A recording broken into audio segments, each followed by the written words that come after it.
on the season finale of Gen V. You just can't go around killing people. Why? What do you mean why? 'Cause you can't.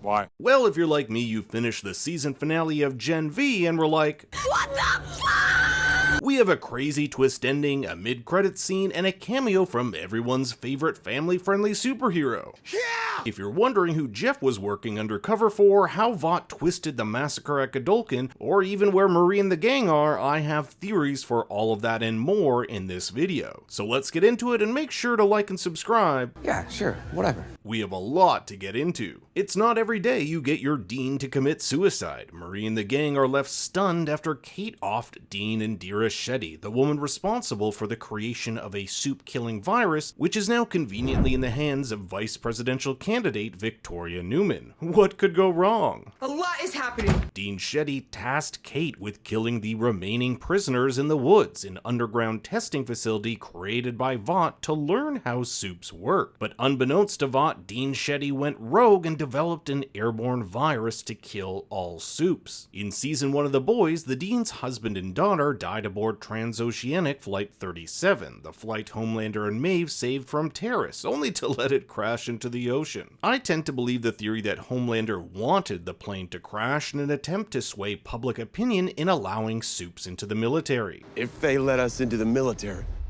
then this will never happen again. To the Dean, Homelander, Vought, and all soups are a destructive force that needs to be wiped out at any cost. So when Kate decides to kill the Dean, she believes she's doing something good. When I'm done, maybe eventually you'll realize I'm being a hero. This is a really tragic decision for Kate, as the Dean was kind of a mother figure for her. In episode 6, we saw how Kate's parents locked her away, afraid that she'll hurt others with her power. The Dean was the first person to love Kate for who she is, to not be afraid of her, but this turned out to be one giant manipulation, and that feeling of betrayal by Kate surely factored into her decision to kill her. Kate believes the inmates of the woods should be set free, and she won't let Marie, Jordan, or Emma stop her. And in a surprising twist, Sam joins her. Remember, this is a guy who just a few episodes ago almost killed Kate. Trust me, right? Let her go. Kate was responsible for wiping Golden Boy's memories so that he'd forget he even had a brother, and for years, Sam was tested on, had needles injected into his spine, and was imprisoned below the university. He only sees humans as evil, just like Shetty only saw soups as such. And even though Emma tells Sam not to help Kate, Sam goes anyway. Maybe it's time for me to save you. Meanwhile, Andre waits for news about his father. Last episode, we saw him experience violent seizures, which caused his magnetic powers to almost crush him and his son to death. He's been taken to Vought Tower, and I love this quick insert shot where you can see it's being repaired after the giant battle between the boys and Soldier Boy at the end of season 3. Take note here of his hospital gown. It looks a little familiar to some gowns we'll see later on, but more on that in a bit. The doc here says that every time Polarity uses his powers, it creates a micro tear in his brain, and over time this has led to these seizures. It's something that cannot be reversed. This has huge implications for not just Polarity, but for Andre. Polarity will no longer be able to use his powers. I mean, he can, but he risks killing himself doing so. For a guy whose entire persona revolves around his superpower, this news is catastrophic. For Andre, it begs the question about his future. He's probably tearing his brain after he uses his powers.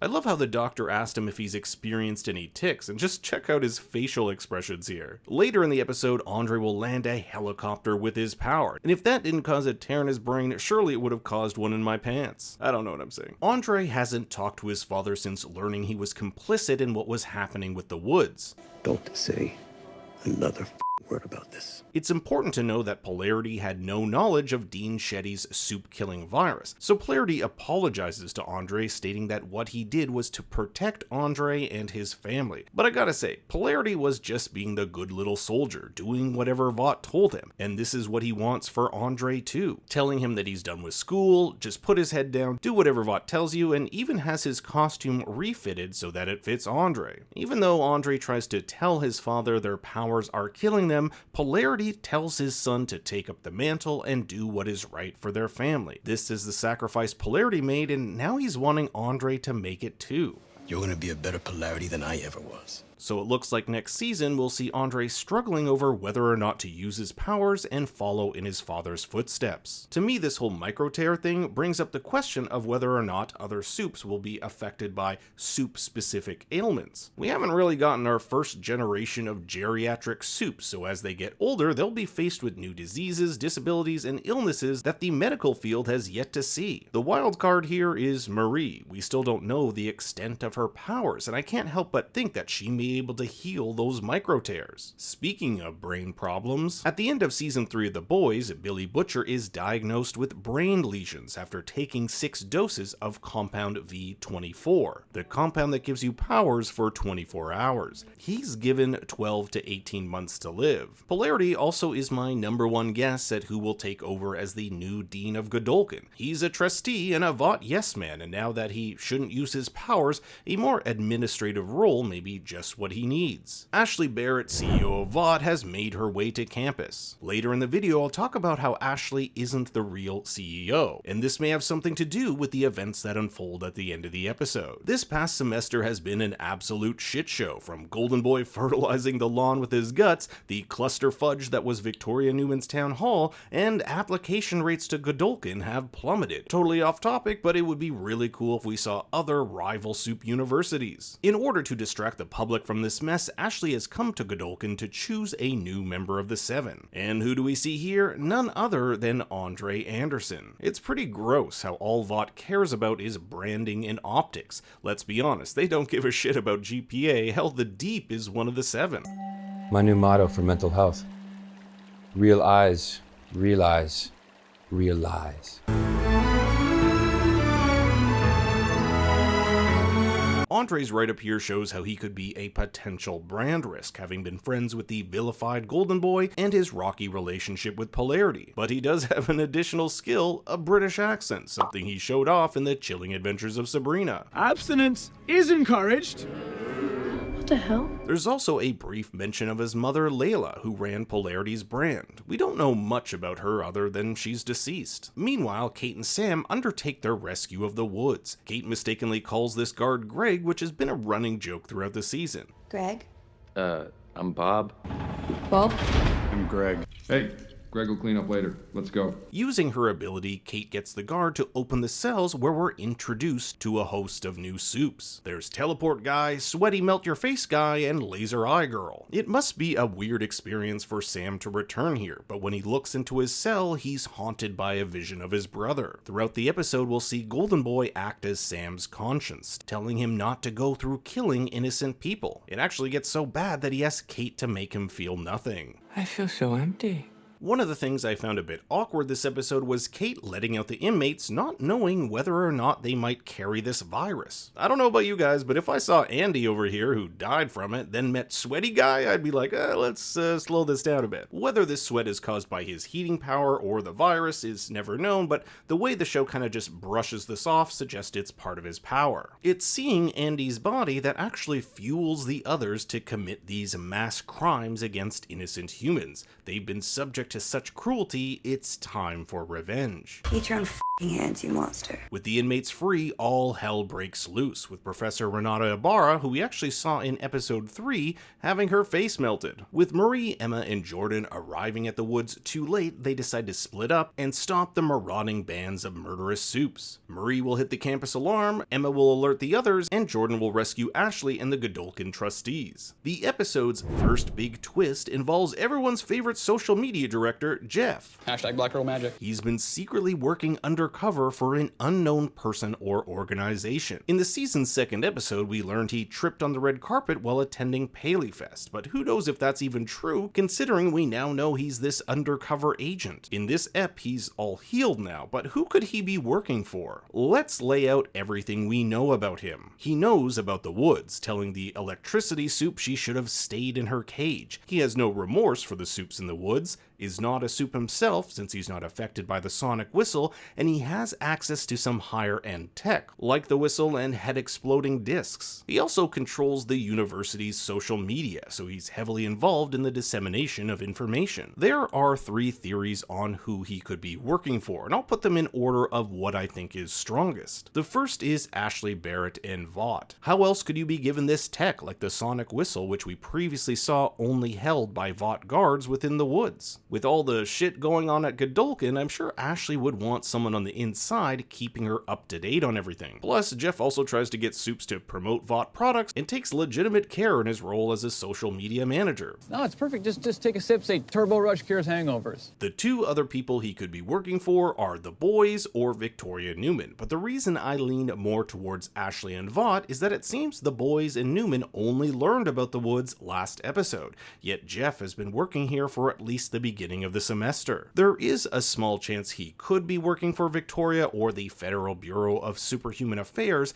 if Victoria actually knew about the woods before Marie told her about it last episode. It's hinted that Victoria and Dean Shetty may have known one another since it was Victoria who ensured Marie got into Godolkin and that Marie wouldn't be given over to Dr. Cardosa as one of his test subjects. Jeff also tells the person on the other line, quote, "Rehab might be unlocked." This appears to be a reference to the escaped inmates and to the woods as a rehab that could be used to suppress or take away one's powers. Bonus points if you caught that the dude the electricity soup explodes here is the same guy who gave Andre Whataburger in episode 5. Kinda holding up the line there, dog. Back in the boardroom, Ashley and the trustees look over Maverick as a potential member of the Seven. He is Translucent's son after all, but this is interrupted by Kate pushing Jeff to commit suicide live on his social media. In Adam Bork's class, Liam performs a monologue from the smash hit film Dawn of the Seven, a movie which we saw filming in The Boys Season 2 and the premiere of at the beginning of The Boys Season 3.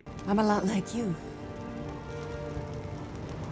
I'm gay. Class is cut short, however, with the arrival of Sam, who almost ends up choking Adam to death. Fortunately, Emma arrives just in the nick of time to get her heart broken. Over the past few episodes, Emma and Sam have developed a romantic relationship, but Sam's radicalization and lust for revenge cloud his judgment. In fact, he says the most hurtful thing he could possibly say to Emma.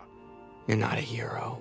Emma started the season off resigned to a life of acting. She'd probably go about her life as some sort of reality TV star and not a real hero, but over the course of the season, she's tried to prove to herself and others that she has what it takes to be one. Perhaps this is why she was so adamant to help Andre in his attempt to break out Sam in episode 3. After crying, the camera pushes back to reveal Emma has shrunk. We know that in order for her to get small, she has to purge, so the question arises, can she also get small by crying? I mean, both are bodily fluids being expelled from the body. Just don't ask me what happens when she poops. That's disgusting. Sam has to make a choice. Continue with Kate and hold humans accountable for the crimes they've committed, or listen to Golden Boy. Stop Kate because what they're doing is murdering innocent people. Sam ends up siding with Kate after realizing Golden Boy is a figment of his imagination. Harper and Justine, the girl you may remember getting her jaw busted by Jordan last episode,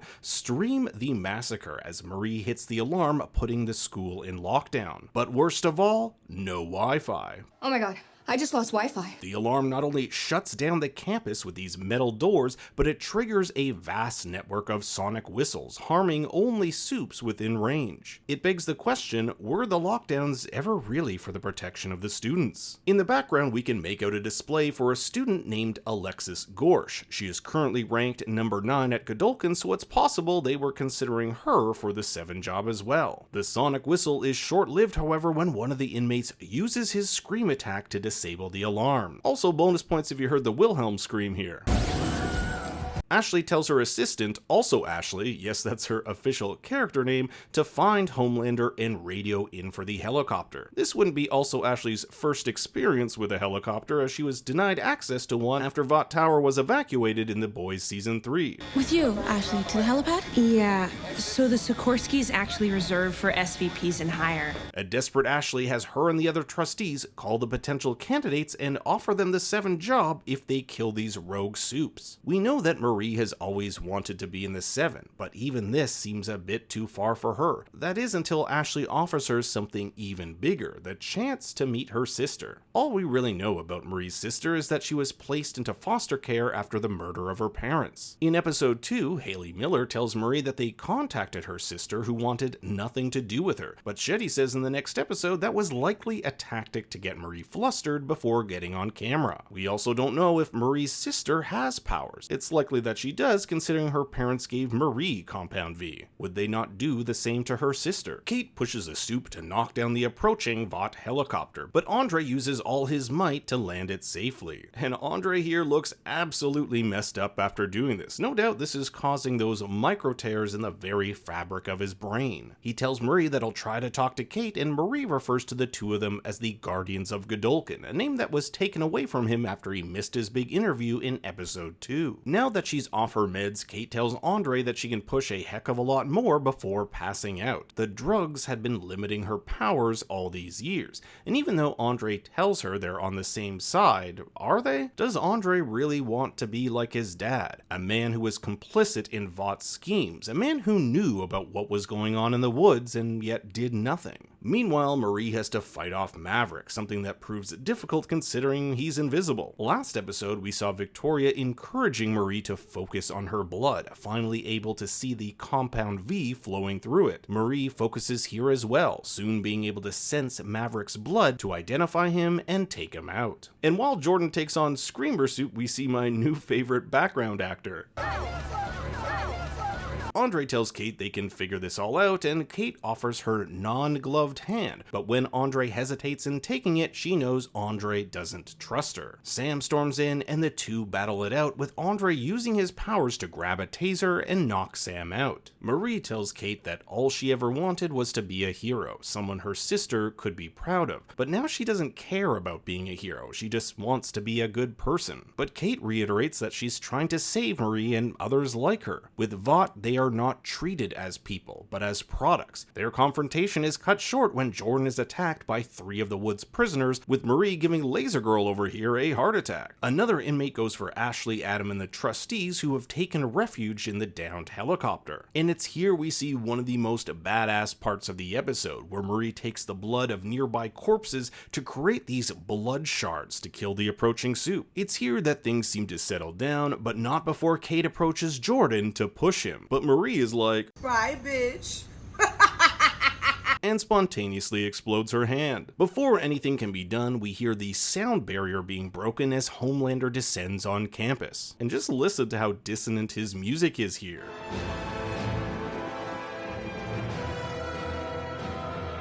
It's assumed that Homelander is currently on trial for the death of a Starlight supporter at the end of Season 3, but that he's on some sort of bail and allowed to continue his work as part of the Seven. Homelander was called here by Ashley and, in a huge twist, asks Marie if she's an animal for harming one of her own kind. Over the course of the first 3 seasons of The Boys, we've seen Homelander become more and more radical in his views on Soups versus humans. Just listen to how he talks to A-Train after killing a Soup in Season 3. How could you kill one of your own kind in cold blood? It's kinda hypocritical considering Homelander has killed many Soups, including Black Noir. But by far, the biggest WTF moment is what happens after Marie is blasted by Homelander's laser eyes. We find out that Vought has spun the entire massacre to be the result of Emma, Marie, Andre, and Jordan. And it would have been far worse if it weren't for the new Guardians of Godolphin, Sam and Kate. We'll see Homelander watching the news at Vought Tower with a smile on his face. Remember that Homelander has full control over Vought, with Ashley acting as a public figurehead with the title. He did this after ousting Stan Edgar, so it can be assumed that Homelander orchestrated this whole thing and has interests that are separate from that of Ashley's. At the end of Season 3, Ashley saw that Maeve was still alive and deleted the security footage, something she's kept secret from Homelander as a small act of rebellion. We know that Sam and Kate both hate Vought, so why would Homelander not only spare them, but make them the new Guardians of Godolphin? That's because the 3 of them share something in common, a hatred for humans. I'm glad you chose your own kind. It was smart. If I'm Sam or Kate and Homelander comes to me after this event and says, look, I hate humans too, and if you follow me, I'll make sure we do something about it, that's like the best deal ever. But it still doesn't explain where Marie, Jordan, Emma, and Andre are. When Marie awakens from her injury, she finds herself along with the others in a circular hospital room with no doors. There is a door, it's just on the ceiling here with one of those wheel handle thingies you'd normally see on a naval vessel. Note the Vought hospital gowns, which appear to be identical to the ones A-Train wore at Vought Tower in Season 3 and Polarity in Vought Tower this episode. So we're likely at Vought Tower, or at least a facility owned and operated by Vought. Homelander wouldn't have outright killed these kids, seeing as he's already wanted for murder, and that probably wouldn't have been a good look. So while they may be imprisoned, they are definitely not being treated like genocidal murderers. First, it looks like they're getting fantastic care. Second, they're allowed to be in the same room together. And third, Emma even has a smoothie. Wait, hold on a second, there's a fourth. Does Andre have his phone here? Jordan, Emma, and Andre don't even seem to be that concerned. They're not panicked at all, trying to find a way out, so I think they know where they are. I will note the security cameras here, so someone is definitely watching them. Their good treatment may be the result of Ashley. After all, these guys saved her life. So if they're going to get out of here, I wouldn't be surprised if Ashley is the one to help. Ashley knows how messed up and unhinged Homelander is, so I would expect her in the upcoming season of The Boys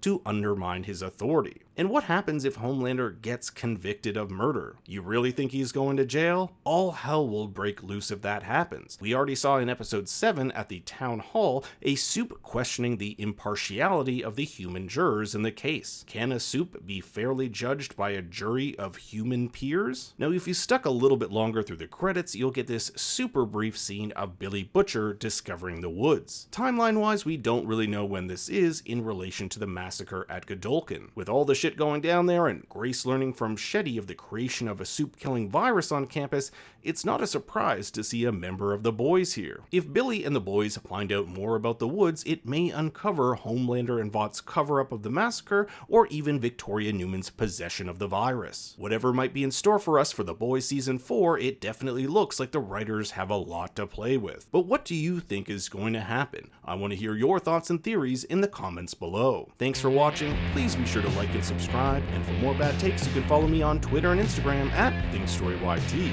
Until next time, remember... Holy shit! A lot is happening.